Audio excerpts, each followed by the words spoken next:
2 मार्च 2024 वार सोमवार ह्या दिवशी आलेली आहे हुताशनी पौर्णिमा.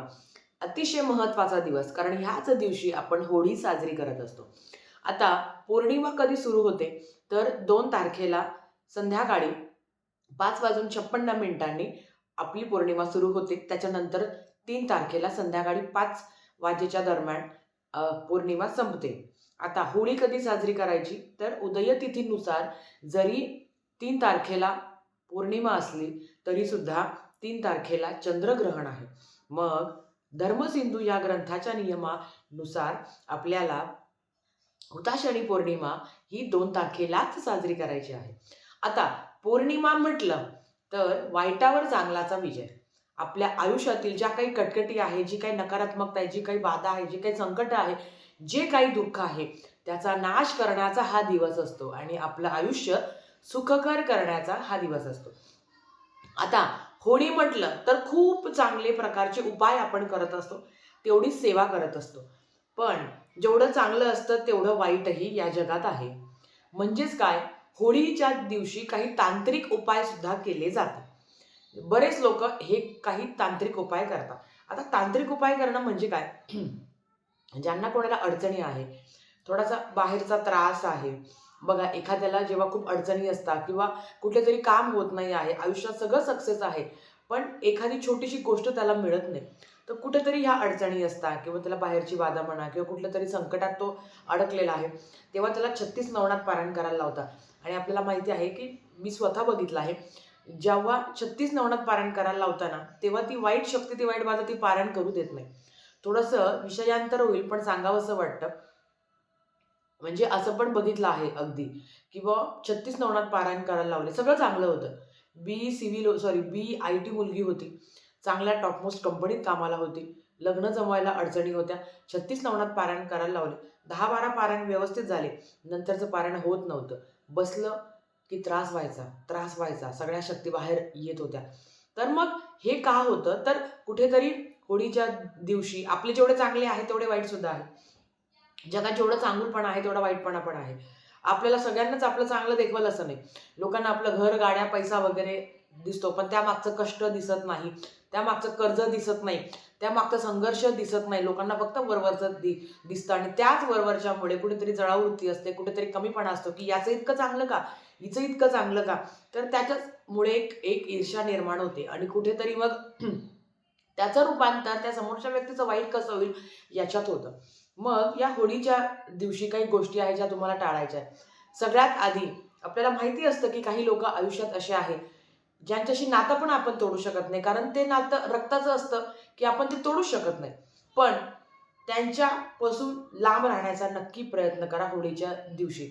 सगळ्यात आधी तर होळीच्या दिवशी परान्न घ्यायचं नाही. दुसऱ्यांच्या घरचं अन्न खायचं नाही. गुरुमाऊली नेहमी म्हणतात, सेवेकराच्या घरातलं अन्न कधी परान्न होत नाही. म्हणजे समजा तुम्ही माझ्या कधी घरी आले तर तुम्ही माझ्या घरचं खाऊ शकता, कारण आपण स्वामी सेवेकरी आहे. स्वामी सेवेकराची वृत्ती वेगळी असते. कारण प्रत्येक स्वामी सेवेकरीचं हेच असतं की महाराज, तुम्ही माझं चांगलं केलं ना तर तुम्ही दुसऱ्यांचं सुद्धा चांगलं करा, ही वृत्ती असते. आणि प्रत्येकामध्ये ती असते. फार कमी लोक असे असतात की ज्यांना खरंच लोकांचं बघवत नाही. म्हणून आपल्याला माहिती आहे की ना, म्हणजे असे काही लोक आहेत ज्यांना आपलं चांगलं बघवत नाही. अशा लोकांशी लांब राहायचं. सगळ्यात आधी तुम्हाला काय करायचं आहे तर परान्न वर्ज्य करायचं आहे. माहेरचं खाऊ शकता. ताई, आम्ही मेसचं खातो, मेसचं खाऊ शकता, कारण ते बिचारे सगळ्यांसाठी सारखं करतात. ते काही तुम्हाला स्पेसिफिक करणार नाही, पण काही लोक असतात असे. मग अशा वेळेस तुम्हाला परान्न खायचं नाही. तुम्ही तुमच्याच घरातलं खा. जे असेल ते तुमच्याच घरातलं खा. त्या दिवशी आपण छान नैवेद्य पण करत असतो. जे काय असेल ते तुमच्या घरातलं खा. जे मुलं बाहेर शिकायला आहे ते बिचारे ते हॉटेलचं वगैरे खातात आणि त्या हॉटेलवाल्यांना माहिती पण नसतं तुम्ही कोण आहे, तुमच्याबद्दल काय करायचं आहे त्याला. फक्त जे काही आपले थोडेसे आहेत, म्हणतो ना आपण काय, हितशत्रू असतील त्यांच्यापासून लांब राहा. दुसरं, कुठलाही पांढऱ्या रंगाचा पदार्थ खायचा नाही असं म्हटलं गेलं आहे. मग ती मिठाई असो किंवा गोड काही. आता बघा, होळीच्या दिवशी आपण नारळ अर्पण करत असतो. होळीमध्ये काही ठिकाणी नारळ अर्पण करतात, काही ठिकाणी नारळ फोडतात. आता ते नारळ फोडून तुम्ही खाऊ शकता, कारण ते तुम्ही तुमच्यासाठीच फोडलेलं आहे. कोणीतरी तुम्हाला एखाद्याने नारळाचा प्रसाद दिला, आता तो व्यक्ती कसा आहे ते त्याच्यावर डिपेंड करतं. पण जर कोणी आहे समजा XYZ व्यक्ती, त्याने पांढऱ्या रंगाचं काही दिलं तर ते शक्यतो टाळावं. कारण असं म्हणतात की पांढऱ्या रंगावर असं पटकन अट्रॅक्ट होतं. म्हणजे एखाद्याला काहीतरी वाईट करायचं आहे तर त्या पांढऱ्या रंगावर अट्रॅक्ट होतं. पांढऱ्या वस्तूवर अट्रॅक्ट होतं. खरं तर पांढरं हे शांततेचं प्रतीक आहे. पण एखाद्या पदार्थाद्वारे तुम्ही एखाद्याला खाऊ घालू शकता तर ते पांढरं आहे असं म्हणतात. त्याच्याबरोबर दुसरं आहे नागवेलीचं पान. बऱ्याच लोकांना पान खायची सवय असते. दुकानातून आणलेलं पान तुम्ही खाऊ शकता. पण जवळपास कोणीतरी आहे आणि कोणीतरी तुम्हाला दिलं, की "बाबा हे घे नागलीचं पान, खाय." तर ते खाऊ नये असं म्हटलं गेलं आहे. ज्या पद्धतीने जगात चांगल्या गोष्टी आहेत, त्या पद्धतीने वाईटसुद्धा गोष्टी आहेत.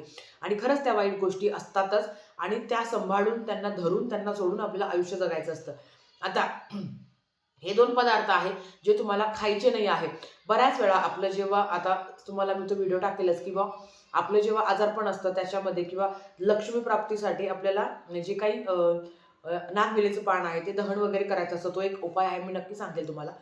पण ह्या दिवशी नागवेलीचं पान खायचं नाही. दुकानवाल्याचं जे पानवाल्याचं पान आहे, ते तुम्ही खाऊ खाऊ शकता. कारण ते इन जनरल असतं. एखाद्या पर्टिक्युलर व्यक्तीने जर तुम्हाला नागलीचं पान दिलं, तर ते शक्यतो टाळावं. थोडक्यात काय, आपल्याला होळीच्या दिवशी परान्न खायचं नाही. मग ते पांढरं असो, नाहीतर कुठलं पण असो. दुसऱ्यांच्या घरचं खायचं नाही. आपल्याकडे एक पद्धत आहे बघा, गावाकडे अजून पण आहे ती, की काहीतरी छान केलं की शेजारच्यांना ताट नेऊन देतो आपण.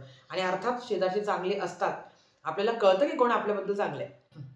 एखादा व्यक्ती जर नक्कीच आपल्याबद्दल चांगला आहे, तो खूप चांगला आहे, त्याचं मन आपल्याबद्दल चांगलं आहे, त्याची वृत्ती आपल्याबद्दल चांगली आहे. अशा वेळेस काहीच विचार नाही करायचा. पण आयुष्यात एखादा तरी व्यक्ती असा असतो, की ज्याचं आपल्यासोबत पटत नाही, की किंवा ज्याला आपलं काही देखवतच नाही. पण तरी पण चाललंय, नातं जपवायचं म्हणून आपण ते जपत असतो. मग अशा लोकांपासून लांब राहावं. आपण पिवळी मोहरी आपल्या घरात अमावास्येच्या दिवशी का बरं आपण त्याची सेवा करत असतो? कारण पिवळी मोहरीमध्ये तांत्रिक उपाय करण्यासाठी पिवळी मोहरी वापरली जाते. तसंच हे पांढरं पदार्थ सुद्धा म्हणजे मग मिठाई असो किंवा काही असो, ते पांढरं सुद्धा वापरलं जातं. पण तांत्रिक उपायांमध्ये आपल्याला आयुष्यातील आपल्या घरातील निगेटिव्हिटी काढायची आहे म्हणून आपण पिवळ्या मोहरीचा वापर करतो. पण हे असं नाही आहे. म्हणून शक्यतो परान्न वर्ज्य करा. हां, दुकानातली मिठाई खाऊ शकता. तुम्ही तुमच्याच पैशाने दुकानदाराकडनं मिठाई आणलेली आहे, देवाला नैवेद्य दाखवला आहे, तो तुम्ही खाऊ शकता. पण दुसऱ्यांच्या घरची मिठाई नाही खायची, पांढऱ्या रंगाची. एवढं तुम्हाला पाळायचं आहे. बाकी सगळे तुमची इच्छा. दुसऱ्या दिवशी धुलिवंदनाला चंद्रग्रहण जरी असलं आहे, तरी सुद्धा करी नसतो. बऱ्याच ठिकाणी वीरजेव घालतात. वीरजेव घालणं म्हणजेच काय? तर आपल्या घरात जे मृत व्यक्ती आहेत, त्यांचा टाक असतो, त्याला वीर म्हणतात. तो टाक थोडक्यात काय म्हणजे आता बघा, प्रत्येक गावात हे नाही केलं जात. आमच्या नाशिकच्या भागात दुसऱ्या दिवशी वीर जेव घालतात. करी दिनाला म्हणजे जे मृत व्यक्ती गेले आहेत, त्यांना जेव घालायचं असतं. मग जो काही नैवेद्य बनवता, तो दाखवायचा असतो. टाकांना नैवेद्य दाखवायचा, एक उपास करून जेव घालायचा असतो आणि नंतर जो काही टाक आहे, तो गंगेवर घेऊन जातात. त्यांना अंघोळ वगैरे घालतात. बरेच लोक, जे नाशिकचे लोक आहेत, त्यांना ह्या गोष्टी माहिती आहेत. आता प्रत्येक गावात वीर जेव घालतात असं नाही आहे.